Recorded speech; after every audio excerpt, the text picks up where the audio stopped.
갈라디아서 6장 1절부터 5절, 신약성경 309쪽입니다. 형제들아, 사람이 만일 무슨 범죄한 일이 드러나거든 신령한 너희는 온유한 심령으로 그러한 자를 바로잡고 너 자신을 살펴보아 너도 시험을 받을까 두려워하라. 너희가 짐을 서로 지라. 그리하여 그리스도의 법을 성취하라. 만일 누가 아무것도 되지 못하고 된 줄로 생각하면 스스로 속임이라. 각각 자기의 일을 살피라. 그리하면 자랑할 것이 자기에게는 있어도 남에게는 있지 아니하리니 각각 자기의 짐을 질 것이라. 아멘. 오늘은 7주의 말씀잔치 마지막 시간입니다. 마지막 시간까지 함께 하신 우리 중부 가족 모두에게 감사를 드립니다. 오늘 마지막 시간 제목은 짐을 통해 나를 만드시는 하나님이십니다. 짐을 통해 나를 만드시는 하나님, 이 말씀을 통해서 모두가 다 회복의 은혜를 받으시기를 바랍니다. 인생을 산다는 것은 짐을 지고 하루하루를 걸어가는 것입니다. 가난도 짐이고 부유함도 짐입니다. 가난하게 사는 사람들은 가난만이 짐이라고 생각합니다. 하지만 살아보면 가난도 짐이고 부유함도 짐입니다. 가난한 사람은 부유해지기 위해서 몸부림치니까 가난이 짐일 것이고, 부유한 사람들은 부유함을 유지하거나 더 부유해지기 위해서 또한 애쓰기 때문에 짐입니다. 질병도 짐입니다. 건강은 짐이 아닌가? 건강도 짐입니다. 건강을 유지하기 위한 노력은 중단할 수 없기 때문입니다. 실패도 짐입니다. 성공도 짐입니다. 실패한 사람들은 성공은 짐이 아니라고 착각을 합니다. 실패한 사람들은 실패 때문에 고통스럽습니다. 그리고 성공을 꿈꿉니다. 그러니까 실패가 짐이 됩니다. 성공한 사람도 짐입니다. 성공을 유지하거나 더 큰 성공을 위해서 끊임없이 노력해야 하기 때문입니다. 헤어지는 것도 짐입니다. 하지만 만나는 것도 짐입니다. 헤어지는 것도 힘들지만 계속해서 만나는 것도 많은 갈등과 많은 고민을 하게 만들기 때문입니다. 미움도 짐입니다. 사랑하는 것도 짐입니다. 미워하는 것만이 짐이라고 생각하십니까? 사랑하는 것도 짐입니다. 사랑하기 위해서는 많은 것을 포기해야 되고 많은 것을 양보해야 되고 참아야 하기 때문입니다. 태어나는 것도 짐입니다. 사는 것도 짐입니다. 죽는 것도 짐입니다. 이렇게 생각해 보면 인생 자체가 짐입니다. 성경은 인생의 짐을 말할 뿐만 아니라 짐을 해결하는 방법도 말씀하고 있습니다. 마태복음 11장 28절 말씀, 수고하고 무거운 짐진 자들아 다 내게로 오라. 내가 너희를 쉬게 하리라. 예수님께서 수고하고 무거운 짐진 자들을 다 오라고 합니다. 예수님께서 대신 짐을 지시고 우리에게는 쉼을 주시겠다고 합니다. 신약에서만 이렇게 말씀하는 것은 아닙니다. 원래 하나님께서 이렇게 짐을 지시는 분입니다. 시편 55편 22절, 내 짐을 여호와께 맡기라. 그가 너를 붙드시고 의인의 요동함을 영원히 허락하지 아니하시리라. 구약에서도 하나님은 짐을 여호와께 맡기라라고 말합니다. 세상에는 우리의 짐을 맡아줄 사람은 없습니다. 아무도 우리의 짐을 맡지 않습니다. 그런데 하나님께서 우리의 짐을 맡으십니다. 그래서 짐을 하나님께 맡기라고 합니다. 더 놀라운 말씀이 기다리고 있습니다. 하나님을 어떤 분이라고 소개하는지 아십니까? 시편 68편 19절에 보면 하나님을 어떤 분이라고 소개하는지 알 수 있습니다. 날마다 우리의 짐을 지시는 주, 곧 우리의 구원이신 하나님을 찬송할지어다. 하나님이 어떤 분이라고 합니까? 하나님은 날마다 우리의 짐을 지시는 주라고 말합니다. 우리의 인생 자체가 짐이어도 소망이 있습니다. 하나님께서 짐을 져주시기 때문입니다. 그런데 인생의 짐에 대한 말씀이 이것이 다가 아닙니다. 인생의 짐에 대해 다르게 말씀하는 내용도 있습니다. 물론 우리는 이 말씀에는 별로 관심이 없습니다. 우리에게 유리한 말씀만 기억하기 때문입니다. 그래서 우리의 짐을 져주시는 하나님에 대해서만 기억하고 있습니다. 이제 전혀 다른 말씀을 소개하겠습니다. 너무 놀라지 마십시오. 지금 소개하는 말씀은 지금 기록된 것이 아닙니다. 우리의 짐을 지는 하나님이라고 하실 때에 함께 기록되었습니다. 단지 우리는 우리에게 유리한 말씀만 기억하는 습관 때문에 그냥 지나쳐 버렸습니다. 갈라디아서 6장 5절 오늘 본문의 말씀입니다. 각각 자기의 짐을 질 것이니라. 짐을 어떻게 하라고 합니까? 각각 자기의 짐을 지라고 합니다. 갈라디아서 6장 2절 역시 오늘 본문 말씀이죠. 너희가 짐을 서로 지라. 그리하면 그리스도의 법을 성취하리라. 짐을 서로 지라고 합니다. 짐을 맡기라고 하셨던 하나님 기억하고 계시죠? 우리는 짐을 맡기라고 하신 하나님만 좋아합니다. 그런데 이제 짐을 맡기라고 합니다. 짐을 지라고 합니다. 도대체 어떻게 하라는 겁니까? 짐을 맡기라는 거예요? 아니면 짐을 지라는 거예요? 우리는 두 사이에서 어떻게 해야 됩니까? 이제 좀 더 말씀을 보시면 심각성을 느끼게 될 겁니다. 에레미야 애가 3장 7절입니다. 이렇게 말씀합니다. 사람은 젊었을 때 멍에를 매는 것이 좋으니. 에레미야는 멍에라는 단어를 선택했습니다. 짐 대신에 멍에라는 단어를 선택한 것뿐이에요. 그런데 멍에를 매는 정도가 아닙니다. 멍에를 매는 것이 좋다고 합니다. 멍에를 매는 게 좋다? 에레미야는 짐 대신에 멍에라는 단어를 선택해서 뭐라고 얘기하냐면 멍에를 매는 것이 좋다라고 얘기합니다. 짐 대신에 또 다른 단어를 선택한 경우도 있습니다. 신구약을 막론하고 다 짐을 맡기라고 얘기하고 마찬가지로 신구약을 막론하고 모두가 다 또 짐을 지라고 얘기합니다.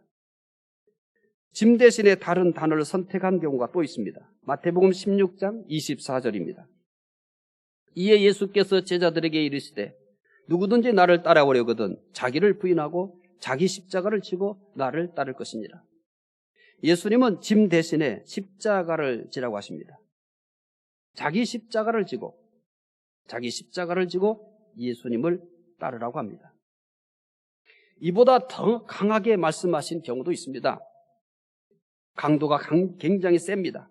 마태복음 10장 38절에서는 이렇게 얘기합니다. 또 자기 십자가를 지고 나를 따르지 않는 자도 내게 합당하지 아니하니라. 예수님은 십자가를 지라고만 하지 않습니다. 십자가를 지지 않는 자는 예수님께 합당하지 않다고 합니다. 반드시 십자가를 져야만 한다는 것입니다. 우리가 반드시 져야 할 것은 짐, 멍에, 십자가입니다. 세 단어가 100% 일치하지 않지만 넓은 의미에서 일치하는 부분이 있습니다. 그래서 짐, 멍에, 십자가를 짐이라는 단어로 그냥 표현하겠습니다. 지금 살펴본 것처럼 짐을 져라, 멍에를 져라, 십자가를 지라 이렇게 여러 단어들을 선택해서 얘기하고 있습니다. 공통 분모가 있기 때문에 짐이나 멍에나 십자가를 그냥 짐이라는 단어로 통일해서 쓸 겁니다. 성경은 짐을 두 가지로 말씀을 하고 있어요. 하나는 짐을 하나님께 맡기라고 했습니다. 다른 하나는 짐을 지라고 합니다. 그렇다면 이것을 어떻게 해야 합니까? 짐을 맡겨야 되는 거예요? 짐을 져야 하는 겁니까? 우리는 이 부분에 대한 해결을 못하고 있습니다. 몇 년 예수 믿느냐라도 그렇게 큰 도움이 되지 못합니다.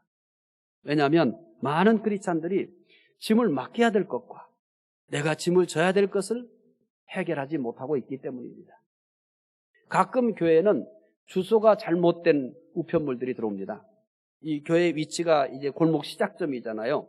그래서 95번지도 시작점이에요. 93번지도 이 93번 길도 시작점이에요. 그래서 이 교회가 천지인로 95번 시작점 세 개가 있어요. 번지가. 그래서 93번의 시작점 이후부터 93번 길 1, 2, 3 이렇게 나가요. 95번도 마찬가지. 이후부터 95, 1, 2, 3. 그래서 우편 배달하시는 분들이 가끔씩 착각을 해요. 93번 길하고 주소를 쓰신 분이 잘못했겠죠. 약간 간격이 있어요. 그 다음에 몇 번 이렇게 나와요. 그러면 그런 것은 여지없이 교회로 무조건 집어넣습니다. 그러면 저는 거기다 포스트잇 써서 교회 주소가 아닙니다 라고 다시 우편함 위에다 올려놔요. 그 잘못된 주소를 잘못 읽은 것을 보이도록 나머지는 가리고 93번 길 좀 떠서 몇 번 이렇게 된 것이 읽을 수 있도록 그래서 배달을 해야 될 거 아니겠습니까? 그렇게 해서 내놔요. 가끔 그래요. 교회에다 배달을 해도 그건 교회 우편물이 아니니까 안 받습니다. 내가 져야 될 짐을 자꾸 하나님께다 맡기니까 이게 되겠습니까? 안 되겠습니까? 안 됩니다, 여러분. 성경은 분명히 맡겨야 할 것과 네가 져야 될 것을 얘기하잖아요. 그런데 내가 져야 할 것을 하나님께 맡겨버려요. 주소 잘못된 겁니다. 여기에서 우리는 신앙의 갈등이 찾아오는 거예요. 신앙의 딜레마가 찾아오는 겁니다. 하나님께 맡기라고 해서 맡겼는데 이게 그대로 내가 지금 지고 있는 거예요. 그대로 그 무게를 그대로 느끼는 거예요. 그 고통을 그대로 느끼는 거예요. 그대로 내가 아픔을 느끼는 거예요. 또 기도해요. 기도할 때는 된 것 같아요. 근데 기도 끝나고 보면 여전히 그 짐을 내가 지고 있는 거예요. 그 짐의 강도를 그대로 느껴요. 그 짐으로 인한 고통을 그대로 느껴요. 그 짐으로 인한 아픔을 그대로 느껴요. 그래서 이게 뭐지? 고민스러워지는 겁니다. 그것은 하나님이 잘못한 게 아니에요. 맡기라는 것과 네가 지나는 것을 이해하지 못했기 때문에 그러는 것입니다. 오늘은 이 부분을 완전히 해결하는 시간이 되었으면 합니다.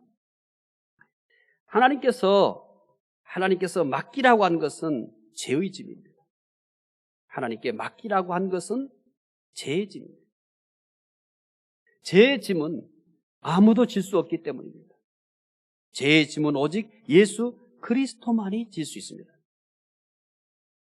각자가 짐을 지라고 한 것은 자신이 감당해야 되는 사명과 책임과 자신의 일입니다.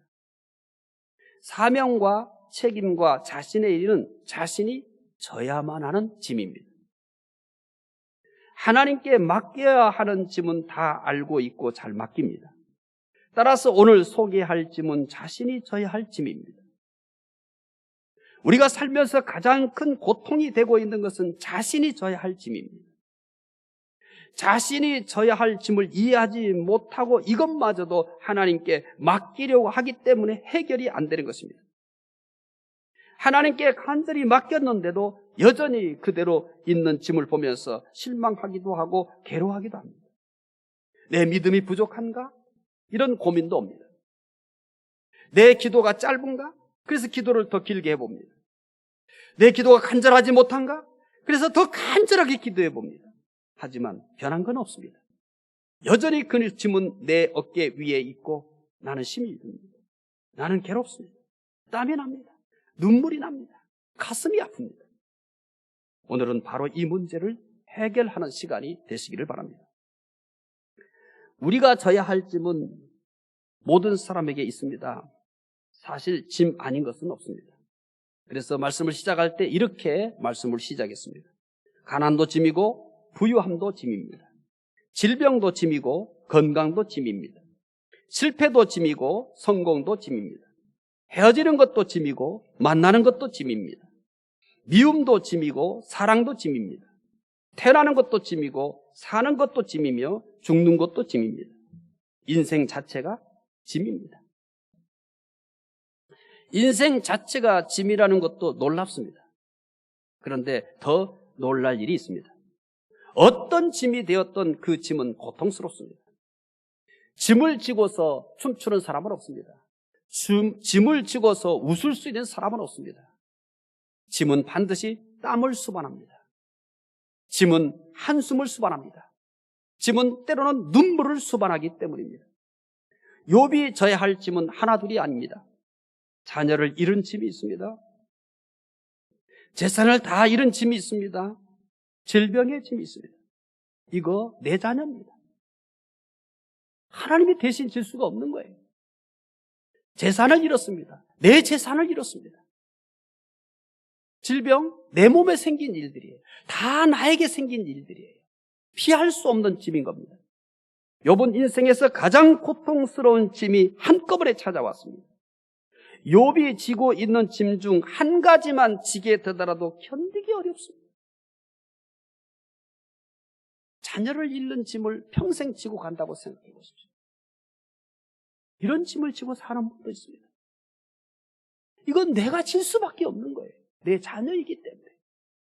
재산을 잃었어요. 괜찮게 살았는데 어느 날 잘못돼서 재산을 잃었어요. 그러면 이것도 역시 마찬가지입니다. 질병, 내 몸에 생긴 겁니다. 그래서 질 수밖에 없는 겁니다. 그런데 욥은 이 세 가지 짐, 이 모든 짐이 한꺼번에 다 찾아왔습니다. 욥이 지고 있는 짐 중 우리는 한 가지만 지게 되더라도 견디기가 참 어렵습니다. 그런데 욥은 종합 세트같이 인생의 짐을 한꺼번에 지고 있습니다. 견디다 못한 욥은 자기의 생일을 저주하였습니다. 짐이 얼마나 고통스러웠으면 자신의 생일을 저주했겠습니까? 기도 안 한 거 아닙니다. 기도할 줄 압니다. 기도했습니다. 그래도 그것은 욥만이 져야 할 짐인 겁니다. 그래서 지다 견디다 못해서 욥은 자기의 성의를 저주하기까지 이르게 되는 것입니다. 모세는 개인적인 짐이 아닙니다. 이스라엘 민족을 애굽에서 해방시키고 광야에서 인도하는 짐입니다. 이건 모세에게 주어진 짐입니다. 하나님이 모세에게 준 짐입니다. 민족의 짐인 겁니다. 하나님께서 얼마든지 직접 이스라엘을 해방시킬 수도 있고 이스라엘을 인도할 수도 있습니다. 그런데 이스라엘을 해방시키고 이스라엘을 인도하라고 하는 이 사명의 짐을 누구에게 지어줬냐면 모세에게 짊어준 겁니다. 하나님이 그거 짓지 못해서 그런 게 아니에요. 모세를 짐을 통해서 쓰기 위해 그렇게 그에게 짐을 지어준 겁니다. 우리는 대부분이 개인적인 짐을 지고 있습니다. 개인적인 짐도 무거워 힘들어합니다. 그러나 모세는 민족 전체를 책임지는 짐을 지고 있었습니다. 어느 날 이 짐을 지는데 한계가 왔습니다. 이 짐을 지고 가는데 한계가 왔어요. 그래서 어느 날 하나님께 드디어 이런 기도를 합니다. 민수기 11장 14절부터 15절입니다. 책임이 심히 중하여 나 혼자는 이 모든 백성을 감당할 수 없나이다. 주께서 내게 이같이 행하실진대 구하옵나니 내게 은혜를 베푸사 즉시 나를 죽여 내가 고난당함을 내가 보지 않게 하옵소서. 짐이 얼마나 무겁고 힘들었으면 하나님 나에게 은혜 주세요. 그 은혜가 어떤 은혜냐면 자신을 죽이는 겁니다. 하나님이 자신을 죽여주는 거예요. 하나님이 자신의 생명을 빼앗아가는 거예요. 그래서 내게 은혜를 베푸사 즉시 나를 죽여 내가 고난당함을 보게 하지 않게 하옵소서라고 한 겁니다. 무거운 짐의 고통을 마지막으로 표현할 수 있는 것은 죽음일 뿐입니다. 모세는 이 민족에 대한 짐, 민족을 책임지는 이 짐으로 인하여서 고통을 견디다 못해서 마지막으로 하나님 내게 은혜를 주셔서 내 생명을 거두하십시오라고 한 겁니다. 엘리야는 선지자라는 사명의 짐을 지고 하루하루가 전투하는 것처럼 살았습니다. 그러나 사명의 짐을 더 이상 감당할 수 없는 지경에까지 이르렀습니다. 이런 상황에서 엘리야가 선택한 것은 무엇일까요? 엘리야도 모세처럼 죽음을 선택했습니다. 열왕기상 19장 4절에 보면 자기 자신은 광야로 들어가 하루길쯤 가서 한 로뎀나무 아래 앉아서 자기가 죽기를 원하여 이르되 여호와여 넉넉하오니 이제 내 생명을 거두시옵소서. 나는 조상들보다 낫지 못하나이다. 엘리야도 선지자라고 하는 사명, 하나님께서 그에게 지어준 짐이에요. 그가 감당해야만 하는 겁니다. 하나님이 말씀을 전할 줄 몰라서 그런 게 아니에요. 하나님께서 천사들을 보내서도 할 수 있습니다. 하나님께서 천사를 안 보내고 하늘에서 직접 천둥처럼 말씀하실 수도 있습니다. 더 효과적입니다. 이렇게 말씀을 전하면 듣지 않을 사람은 하나도 없습니다. 손가락 하나 제대로 움직이지 못할 겁니다. 그런 선례가 있어요. 하나님께서 호렙산에 강림하셨을 때 이스라엘 백성들이 충격을 받았습니다. 그래서 이렇게 구합니다. 하나님이 우리에게 직접 말씀 못하게 하세요. 모세 당신에게 말씀하시고 당신이 듣고 우리에게 전달하게 하세요. 이게 이스라엘 백성들이 모세에게 주문한 겁니다. 하나님께서 그 말씀을 들어주셨어요. 그래서 하나님은 모세에게 말씀하시고 모세는 하나님의 말씀을 듣고서 이스라엘 백성들에게 전달했습니다. 우리는 하나님을 늘 보고 또 하나님을 듣고 지금 이 땅에서 이렇게 할 수 있다면 더 이상 바랄 것이 없다고 생각하죠. 절대 그렇지 않습니다. 이 자료가 있었는데 읽어보니까 저도 참 놀랐어요. 비행기 사고가 났어요. 활주로에서 났는데 충돌 사고가 난 거예요. 그래서 이 비행기가 폭발하기 전까지 거기 비행기 안에 탄 사람들이 다 탈출할 시간이 있었대요. 그런데 충격적으로도 그 충돌 사고가 난 다음에 사람들이 그 자리에 그냥 이렇게 앉아 있었대요. 그래서 인명피해가 수백 명이 났다는 거예요. 왜 그랬을까? 전문가들이 연구했습니다. 충격을 받는 순간 사람은 뭐냐면 가만히 있는데요. 너무 놀래니까. 이스라엘 백성들이 호렙산에 임하신 하나님에 대해서 이스라엘 백성이 그걸 느낀 거예요. 여러분이 높은 산에서 깊은 골짜기를 보면 어때요? 두렵잖아요. 또 어떤 곳에서 높은 언덕이나 이런 데 해변가에서 그 깊이를 알 수 없는 푸른 바다를 바라보도 어떤 마음이 들어와요? 두려운 마음이 들어요. 하나님은 더한 겁니다. 이스라엘 백성들이 체험적으로 경험한 겁니다. 하나님은 얼마든지 우리의 눈동자도 못 움직이도록 손가락 하나 마음대로 못 움직이도록 얼마든지 그렇게 하실 수 있는 위엄과 권위와 능력이 있습니다. 그런데 그렇게 하지 않아요. 엘리야에게 선지자라는 사명을 지어줍니다. 그런데 이 사명을 감당하는데 마치 하루하루가 전투하는 것만 같았습니다. 그래서 더 이상 감당할 수가 없었습니다. 그래서 이제 엘리야도 그러는 거예요. 이제 넉넉합니다. 지금 내 생명을 거두시옵소서. 에레미야도 선지자라는 사명이 짐을 지고 눈물로 인생을 살았습니다.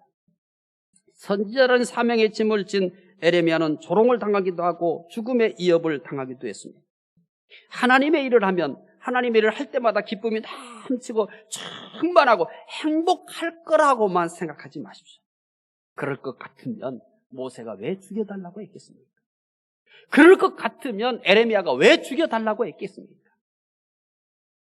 하나님의 일을 해도 인간의 감정은 그대로 있고 인간의 한계도 그대로 있고 인간이 느끼는 아픔을 그대로 느낍니다. 에레미야 하나님의 음성을 직접 듣고 하나님의 말씀을 전달했습니다.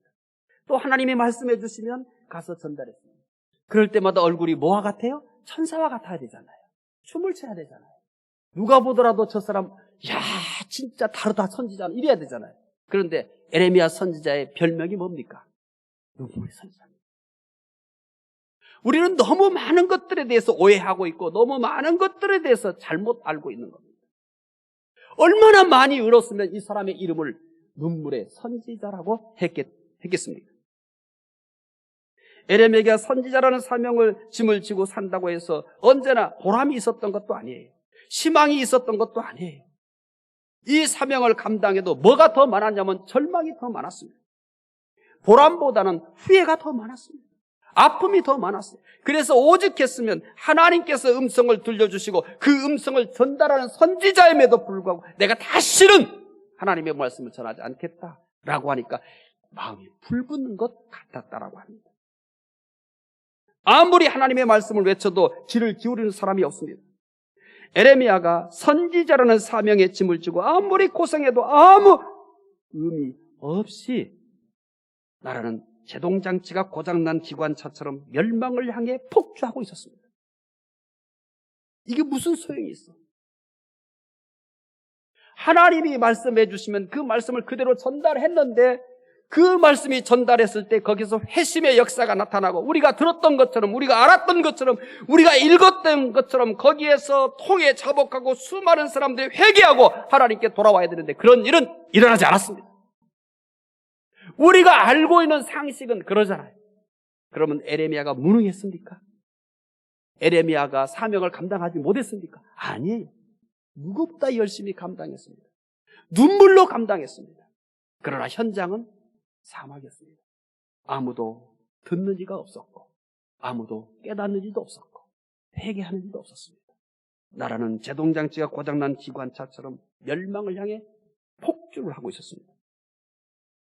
에레미야도 짐을 지는 것의 한계에 도달했습니다.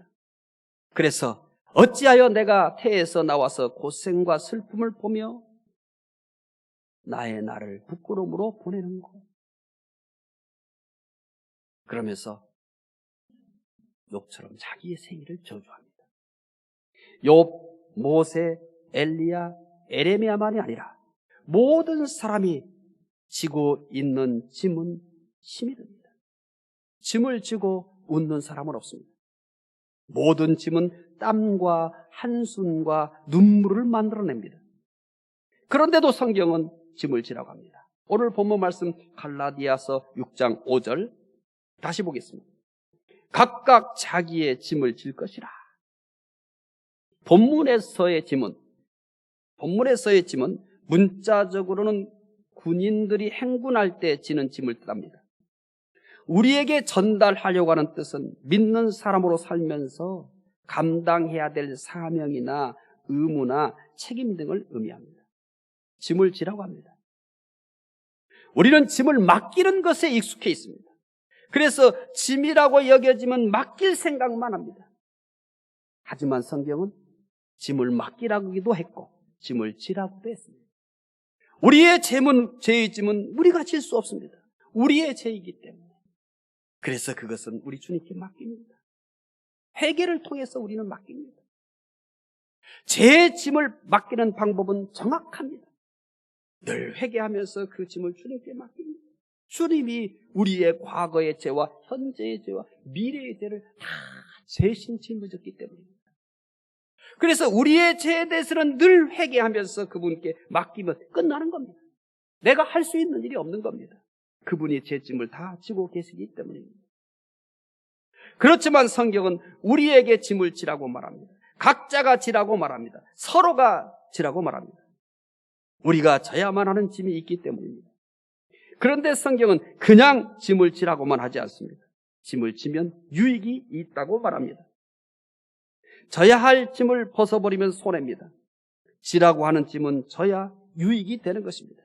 짐을 질 때 유익을 오늘 본문 말씀은 이렇게 소개합니다. 갈라디아서 6장 2절 너희가 짐을 서로 지라 그리하여 그리스도의 법을 성취하라. 본문에서의 짐은 갈라디아서 오늘 본문에서의 짐은 잘못된 형제를 용서하며 바로 잡는 것을 의미합니다. 서로 짐을 지면 어떻게 된다고 합니까? 짐을 지면 그리스도의 법을 성취한다고 합니다. 그리스도의 법은 사랑입니다. 서로 짐을 지면 사랑을 이룬다는 것입니다. 만약에 짐을 지지 않으면 어떻게 될까요? 당연히 그리스도의 법을 성취할 수 없습니다. 우리가 져야 할 짐은 고통이 되기도 합니다. 그러나 고통만 있는 것이 아닙니다. 고통보다 더 큰 유익이 있습니다. 짐을 통해 하나님이 원하시는 사람으로 만드십니다. 욥이 자녀를 잃은 짐, 재산을 다 잃은 짐, 질병의 짐을 지고 너무 고통스러워 생일까지 저주하였습니다. 그러나 하나님은 이 짐을 통해서 인내의 모범이 되는 욥을 만드셨습니다. 그래서 인내에 대해서 교훈할 때는 욥의 인내를 배우라고 말합니다. 짐을 통해서 욥을 만드시는 하나님이십니다. 모세가 이스라엘을 애굽에서 해방시키고 광야에서 인도하는 짐 때문에 견디지 못하고 죽음을 구했습니다. 그러나 하나님은 이 짐을 통해 모세를 이스라엘의 해방자로 만드셨습니다. 짐을 통해 모세를 만드시는 하나님이십니다. 모세가 이 짐을 끝까지 지지 못했다면 그는 이스라엘의 해방자가 될 수 없는 것입니다. 엘리야가 선지자라는 사명의 짐을 지고 더 이상 감당할 수 없게 되어 죽음을 구했습니다. 그러나 하나님은 이 짐을 통해서 엘리야를 이스라엘과 아람의 역사를 바꾸는 사람으로 만드셨습니다. 짐을 통해 엘리야를 만드시는 하나님이십니다. 에레미야도 선지자라는 사명의 짐을 지고 눈물을 뿌리면서 감당하다가 지쳐서 죽음을 구했습니다. 하지만 하나님은 이 짐을 통해 남유다의 역사를 바꾸는 사람으로 만드셨습니다. 짐을 통해서 에레미야를 만드시는 하나님이십니다. 짐을 통해 나를 만드시는 하나님이십니다. 하나님의 사람들도 그들이 져야 될 짐이 있었던 겁니다.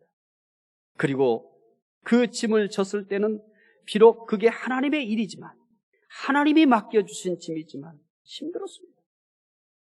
울었습니다. 심지어 죽음을 구해까지 했습니다.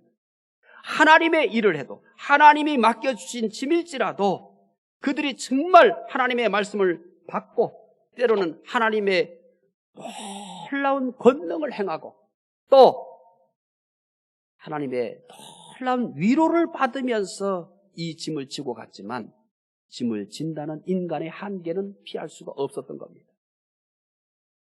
아무리 하나님의 일일지라도, 아무리 하나님이 함께 하시더라도 그가 신이 된 것은 아닙니다.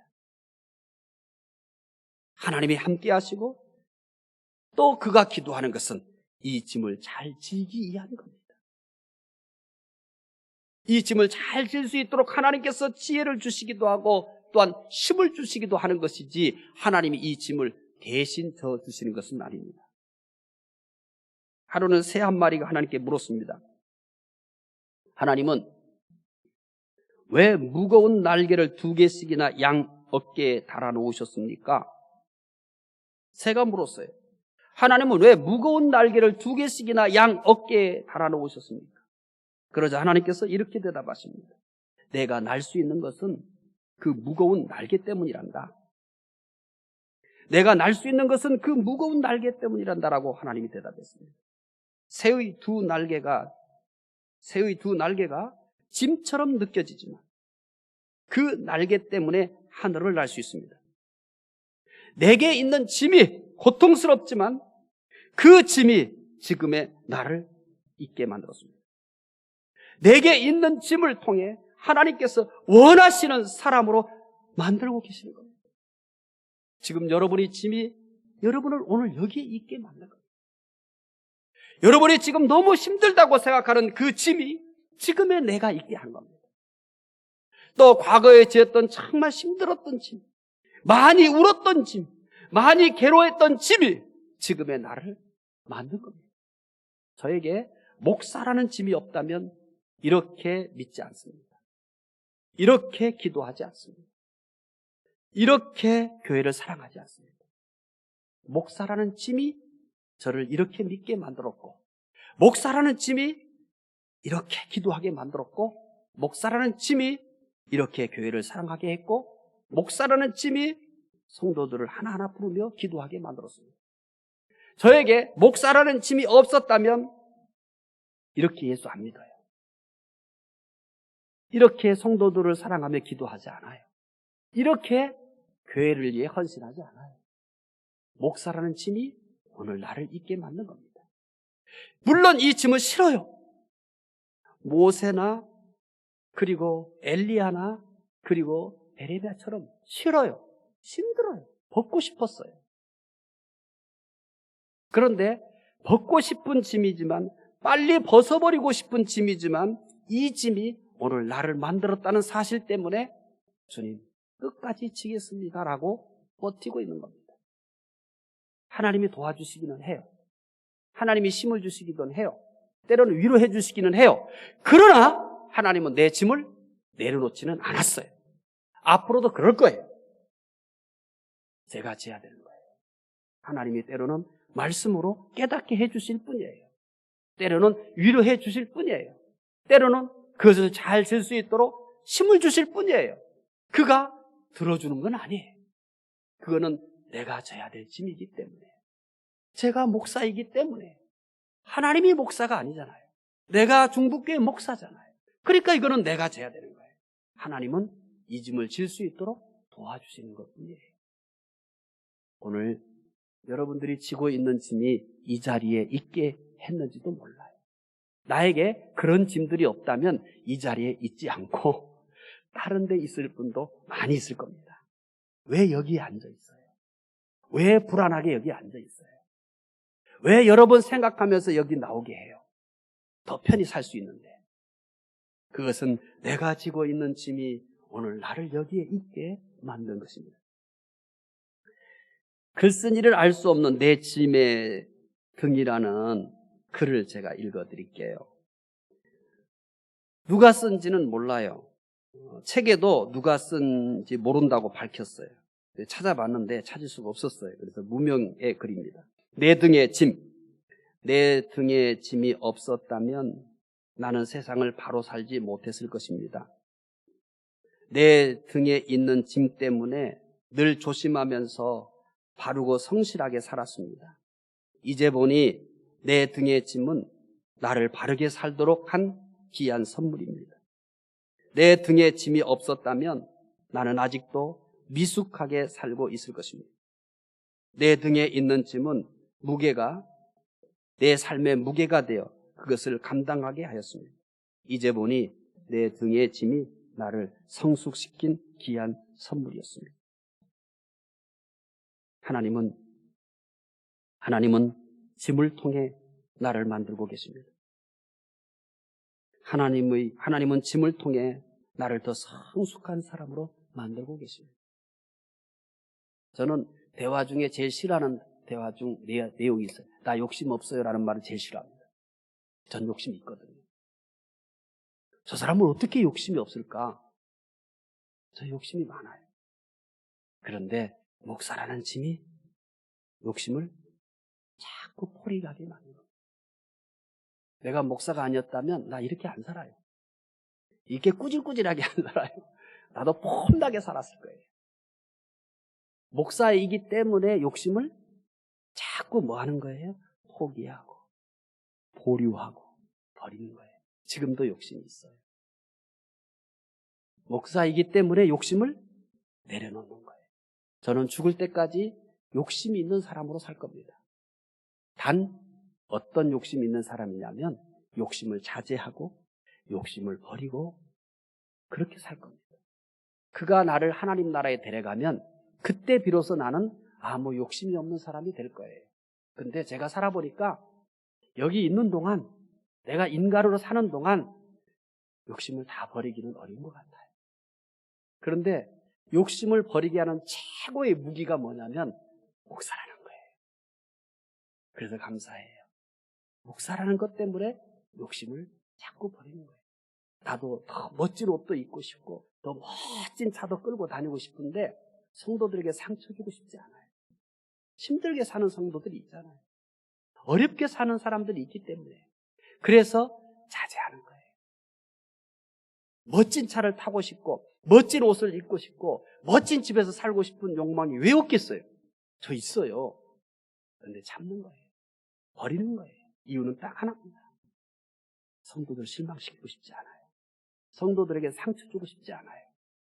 목사라는 것이 욕심을 버리게 만들고 이제 은퇴한 다음에 욕심 부려야지라고 보류하는 것도 있고 좀 더 여행을 자유스럽게 다니고 편하게 살고 싶다. 이건 보류예요. 포기 안 해요. 은퇴하고 그렇게 살자. 지금은 참자. 지금 얼마나 힘들어. 2년째인데 쉬고 싶죠. 근데 이런 때 내가 휴가를 떠나? 너는 나쁜 놈이야. 그럴 수가 없는 거야. 성도들은 쉬어도 돼. 그런데 이때 교회를 지켜야지. 그래서 자꾸 휴가를 물어봐요. 생각 없어. 교회가 이런데 성도들이 얼마나 힘든데 뭔 휴가니? 그런다면 내 양심이 너는 목사도 아니야. 바로 사표내야 돼. 저만 그런 게 아니에요. 집에서 그런 얘기. 아빠 또 안 해도 뭔 휴가야. 이렇게 어려운데. 한 나라가 우리 교회만큼 어려우면 그 대통령이 휴가 떠나면 대통령 아닙니다. 마찬가지. 그런데 쉬고 싶어요. 짓누르는 게 너무 많으니까. 그런데 성도들은 쉬세요. 목사가 아니니까. 나는 목사이기 때문에 참는 거예요. 목사가 아니었으면 저도 쉬었을 거예요. 좀 쉬고 싶거든요. 지쳤거든요. 사람인데. 근데 목사가 많은 것을 버리게 만들어요. 그래서 이 짐이 나를 만들어가요. 중부가족 여러분, 어떤 짐을 지고 있습니까? 실패의 짐 때문에 낙심하고 있습니까? 하나님은 실패의 짐을 통해서 나를 겸손하게 만듭니다. 실패가 아니면 나 겸손하지 않아요. 목회를 하면서 마찬가지예요. 내가 겸손할 사람인가? 택도 없는 소리. 교만하기 짝이 없는 사람이에요. 그러나 목사라는 것이 겸손하게 만들어요. 여러분이 보실 때 그렇게 성공한 목회자가 아니잖아요. 젊었을 때는 그렇게도 살고 싶었어요. 근데 그게 안 된다는 걸 알았어요. 그래서 겸손해졌어요. 제가 근본 인품이 뛰어나서 겸손한 게 아니에요. 이런 실패를 거듭하면서 아니구나라고 강제로 겸손하게 됩니다. 하나님은 실패의 짐을 통해서 나를 겸손하게 만듭니다. 그러나 실패를 통해서 겸손하게만 만들지 않았습니다. 새로운 꿈을 꿉니다. 대형교는 안 되는구나 받아들였어요. 그런데 새로운 꿈을 꿔요. 행복한 교회는 될 수 있겠다. 행복한 교회는 될 수 있겠다. 그래서 새로운 꿈을 꾸게 되는 것입니다. 가난의 짐 때문에 슬퍼하고 있습니까? 하나님은 가난의 짐을 통해서 욕심을 버리게 하십니다. 가난의 짐을 통해서 욕심을 버리게 합니다. 화려하게 살고 싶잖아요. 누구든지 그래요. 그런 기대가 없는 사람은 없어요. 그건 자연스러운 거예요. 그런데 그런 역량이 안 되는 거예요. 그러다 보니까 어떻게 합니까? 욕심을 버리는 거죠. 그래서 가난의 짐을 통해서 욕심을 버리고 또 반대로 그러면 내가 뭘 할 수 있는가? 그래, 내가 영적으로는 부자가 될 수 있지. 영적인 부자로 눈을 돌리게 되는 것입니다. 질병의 짐 때문에 괴로워하고 있습니까? 하나님은 질병의 짐을 통해서 하나님을 더 의지하게 만듭니다. 몸이 자주 저는 아파요. 원래 태어날 때 잘못 태어난 거죠. 약골이에요. 그런데 감사한 게 하나 있어요. 그러니까 하나님이 날 붙들어 주지 않으면 나는 설 수가 없다. 그래서 다 하나님 의지해요. 건강한 게 그래도 더 좋아요. 그런데 건강하지 않은 걸 어떻게 하겠어요? 별 수 없잖아요. 내가 선택할 수 있는 방법은. 내 체질이 그러는데. 그래서 선택한 방법은 하나님 은퇴할 때까지 쓰러지지 않게 붙들어 주세요. 은퇴할 때까지 붙들어 주세요. 은퇴하고 난 다음에는 괜찮아요. 붙들어 주세요. 하나님을 의지하는 거죠. 질병의 짐을 통해서 더 하나님을 의지합니다.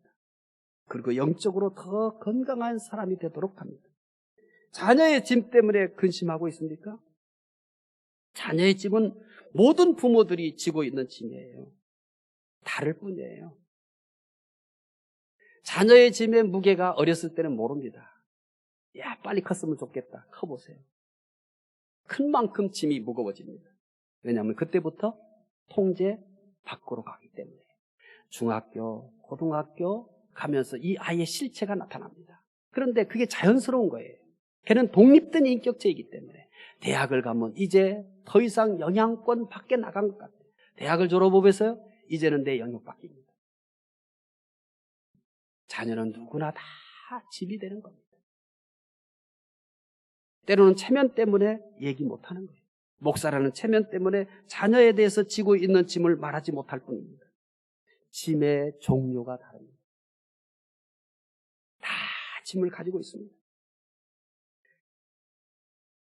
자녀의 짐 때문에 나를 기도하게 만듭니다. 더 울게 만듭니다. 부모의 가장 많은 눈물이 어디서 흐릴까요? 자녀 때문입니다. 내 영혼을 더 맑게 만듭니다. 그리고 나를 더 강하게 만듭니다. 우리 아이를 지켜야 되거든요. 쟤를 보호해야 되거든요. 그래서 나를 더 강한 사람으로 만들기도 하는 것입니다. 세상의 여러 짐 때문에 지쳤습니까? 하나님은 세상의 여러 짐 때문에 나를 붙들어 주시고 나를 더 새로운 사람으로 만들어 가십니다. 하나님께서 대신 짐을 져주시지 않지만 그 짐을 감당할 수 있도록 나를 붙들어 주십니다. 나를 위로해 주시며 나에게 힘을 주시기도 합니다. 그리고 나를 더 아름다운 사람으로 만들어 가고 계시는 것입니다. 하나님은 짐을 통해 나를 만들고 계십니다. 짐을 통해 더 성숙한 사람으로 만들고 계십니다. 짐을 통해서 하나님께서 원하시는 사람으로 만들고 계십니다. 기도하겠습니다.